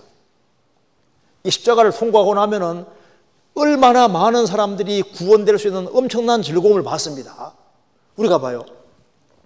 내가 이렇게 봉사를 내가 충실하게 하면은 그로 말미암아 주어질 앞에 있는 엄청난 즐거움과 영광, 이걸 봐야 되는데, 봉사하는 일에 힘든 요건 보는데 요거는 마귀는 못 보게 하거든요. 지금 힘들고 스트레스 받고 힘들고 요것만 보게 만들지, 이거 넘어 주시고자 하는 엄청난 영광이 있는데 그걸 못 보게 해주는 거예요. 만일 우리가 하루 봉사할 때마다 통장에 100억이 정확히 들어온다 합시다. 그러면 힘들어요, 안 들어요? 힘들어요? 야, 오늘 막 100억 벌었네. 그 다음날 또 100억 버는 날 봉사로 가는 날이니까 어때요? 할만해요? 그 정도 주는 게 아니잖아요. 봉사할 수 있는 기회 빼앗기는 것이 이게 얼마나 큰 손실인데 그걸 못 보는 거예요. 그러니까 아래는 봤는데 위는 안 보고 있잖아요. 그 너머에 주어질 엄청난 축복이라는 걸 못 봅니다. 그리고 이제 청년 같은 경우는 봉사하는데 힘들다 이 문제가 왜 생기냐면 보통 이성 문제 때문에 생길 수도 있어요. 이성 문제 걸리면요 봉사하는 게 힘들어지는 거예요. 봉사 힘들어져요. 이성 문제 걸리면 힘들어집니다. 그리고 결혼 상대자로 여겼던 사람이 아니 딴 사람하고 결혼해버렸어. 이거 예를 드는 겁니다. 그러면요 힘이 쭉 빠져가지고 그때부터는 막 계속 힘들어. 주님은 다른 좋은 사람 줄 수도 있는데 이걸 내가 원래 생각했던 사람인데 딴 사람이 시집가고 장가 가버리고 하면요 나는 도대체 뭐야 이러면서요 힘 빠지는데 그것도 마귀가 속는 겁니다. 여러 가지 이유로 이제 힘들 수가 있는 거예요. 그래서 봉사라는 것은 원래 힘든 것이 맞잖아요. 그리고 또 고생하라고 봉사를 맡기는 거예요. 그런데 봉사를 하기 위해서 일단 못하는 경우는 원칙이 뭐냐면, 일단 봉사하다가 정말 힘들어서 못하게 되는 경우는 보통 병이에요, 병. 병들어서 몸에 힘이 없어지고 그러면 봉사를 못 하잖아요. 그러니까 병들면은 몸으로 영광 돌리는데 몸 자체가 약해지면은 봉사를 할 수가 없게 되는 거니까, 봉사를 못하게, 정말 힘들어서 못하게 되는 주된 이유는, 이거는 몸 때문에 그런 경우면 정당한 거지 않습니까? 그렇잖아요. 그 외에 다른 이유라면 주님 앞에 생각을 잘할 필요가 있는 겁니다. 그리고 이게 봉사를 하고 있는 가운데 제 부족함이 많이 보였고, 함께 교제하는 형제자매에게도 매번 힘들다고 간정을 드리는 게 눈치가 보입니다. 봉사를 하고 있는 가운데 부족함이 많이 보이죠. 봉사하는 가운데 자기 부족과 연약을 보이는 가운데서 배워가는 거예요. 그리고 매번 힘들다는 간정을 드리는 게 눈치가 보입니다. 그래서 말 없이 봉사하면 문제될 것이 없는 거예요. 그리고 이제 힘들어하는 것도 누구에게 말하냐면은, 가능하면 오래되신 분들, 뭐 전도인이라든가, 그리고 이제 좀 감당할 만한 사람들, 그런 사람에게 하는 게 낫지, 같은 나이 또래 동료들에게 얘기를 하면요, 일단 얘기는 들어줘도 문제를 풀어주지는 못하는 거라고. 자, 문제가 생겼을 때 애들끼리 문제 생기면 애들끼리 얘기하면 풀리는 게 아니잖아요. 그런 문제를 풀어줄 아버지 어머니가 있는 것처럼, 여기 함께 교제하는 형제자매들께 매번 힘들다는 간정을 드리는 게 눈치가 보입니다. 눈치 보이면 어떻게 하면 됩니까? 안 하면 돼. 어디에다 하면 돼. 하나님 앞에 틀어놓고, 그리고 오래되신 분들, 구원받고 오래되신 분들, 그리고 봉사를 많이 해보신, 여기 봉사회장님도 있고 어머니회장도 있고, 뭐 이제 이렇게 앞서 일하는 분들, 집사님들도 계시고 하니까 그런 분들하고 이렇게 교제하면요, 많은 힘을 얻을 수 있는 겁니다. 그래서 함께 교제하는 형제자매에게 매번 힘들다고 간증하는 것에 눈치가 보입니다. 그렇죠.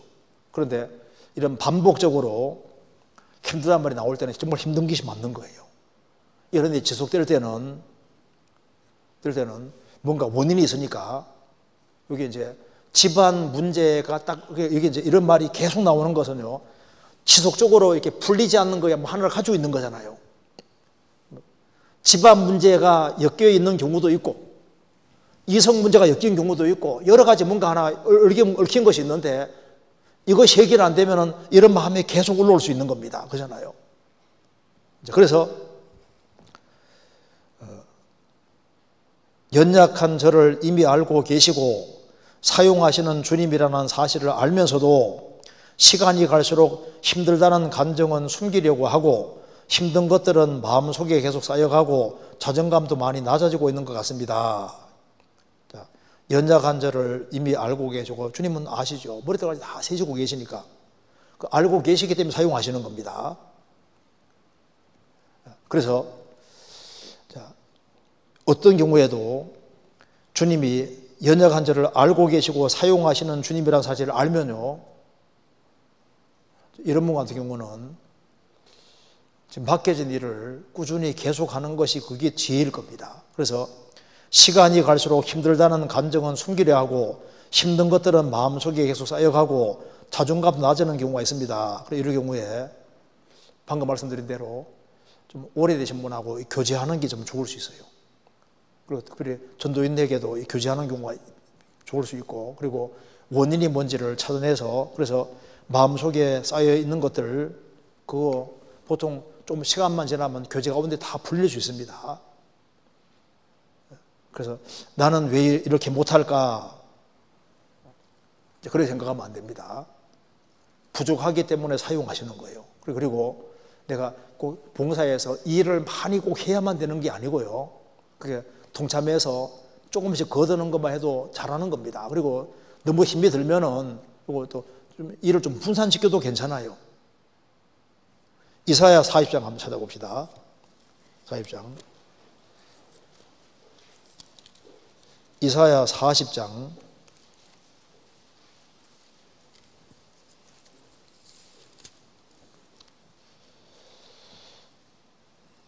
29절부터 31절까지 같이 읽겠습니다. 피곤한 자에게는 능력을 주시며 무능한 자에게는 힘을 더하시나니 소년이라도 피곤하며 곤비하며 장정이라도 넘어지며 자빠지되 오직 여호와를 앙망하는 자는 새 힘을 얻으리니 독수리의 날개치며 올라감 같을 것이요 다른 박질러 하여도 곤비천하가 아니고 걸어가도 피곤치 아니하리로다. 오직 여호와를 앙망하는 자는 새 힘을 얻을 것이다. 소년이라도 피곤하고 곤비하며 장정이라도 넘어지고 자빠지지만은 여호와를 앙망하는 자에게는 주님께서 능력을 주시기 때문에 여호와를 앙망하는 자는 이렇게 될 것이라고 했습니다. 여호와를 앙망하는 자는 독수리의 날개치며 올라감 같을 것이다. 플라이 나는 겁니다. 그리고 달려갈 것이다. 그리고 여기에 걸을 것이다. 무슨 말입니까? 앙망하는 자는 독수리의 날개치며 올라감 같을 것이요 날 것이라고 했습니다. 그리고 다른 박질을 하여도 곤배처럼, 다른 박질하는 건 달려가는 겁니다. 그리고 걸어가도 피곤치 아니로다. 어떤 사람이 얘기하더라고요. 여호와를 앙망하는 사람은 날아가지는 못해도 달려가지는 못해도 그래도 후퇴는 안 하고 한 걸음 한 걸음씩 나아가기는 하신다. 앙망하는 사람은 뒤로 물러가기는 안 한다고 말입니다. 힘들어도 여호와를 앙망하면 주님께서 그 자리에서 한 걸음 한 걸음이라도 나아가게 하신다고 말입니다. 그래서 넘어지지 않는 강한 그리스도인이 되고 싶지만 그렇지 못한 제 모습에 주님께서 주신 말씀을 매일 듣고 또 매일 밤 기도로 간구해도 눈물만 나는 요즘입니다. 이러한 상황에서 제가 어떤 마음을 가져야 주님 앞에 합당하게 해결할 수 있을지 고민이 되실 분들입니다. 그래서 매일 말씀을 듣고 매일 기도하고 간구한다. 이걸 꾸준히 하시고 그래서 뒤로 물러가지 마세요. 있는 그대로 쭉 주님 받아주시는 분이고 그리고 형제가 내게 죄범하면 어떻게 하겠습니까? 70번에 7번 용서해 주라 그러지 않습니까? 그게 무슨 말입니까? 주님은 얼마든지 용서해 준다는 말씀인 거예요. 얼마든지. 그러니까 형제가 내게 잘못하면 70번에 7번 용서해 주란 말이 무슨 말이냐면 주님은 기꺼이 용서할 준비가 돼 있다는 거거든요. 그래서 내가 연약하니까 주님이 필요한 거예요. 그래서 내가 연약하고 부족한 것이 보이면 보일수록 주님은 더 사랑해 주시고 그리고 이제 힘을 주시니까 어떤 경우에도 물러가지 말고 그리고 꾸준히 계속해서 이렇게 뒤로 물러가지 말고 나아가고 그리고 계속 힘이 들면요. 그러면은 이렇게 의논을 하는 것이 좋을 수 있습니다. 그래서 내가 어떤 부서 안에서 뭘 맡고 있으면은 그게 전도인하고 같이 이렇게 상황을 얘기해서 봉사가 무거우면은 이렇게 나눠줘야 되는 거니까 나눠주고 해서라도 그렇게 해서라도 꾸준히 어떤 일이든 간에 맡았으면 연말까지는 무조건 가는 게 그 지혜로운 겁니다. 그렇죠? 보통 임기가 1년이니까 연말까지는 가자. 연말까지는 걸어가자. 이제 이런 마음으로 이렇게 하고 그리고 노는 사람은 없어야 될 겁니다. 너는 어찌하여 놀고 있느냐?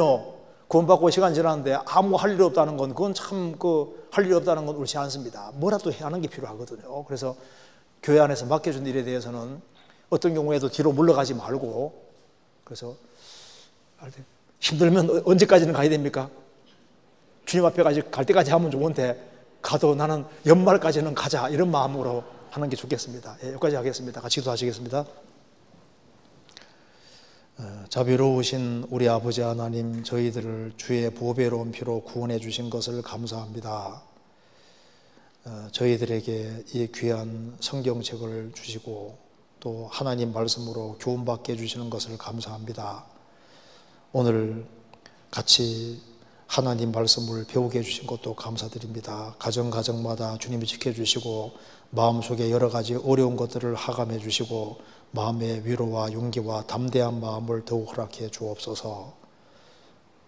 우리 나머지 모든 삶 주님의 거룩한 말씀으로 다스려 주옵소서. 우리 구주 예수 그리스도 이름으로 기도하옵나이다. 아멘.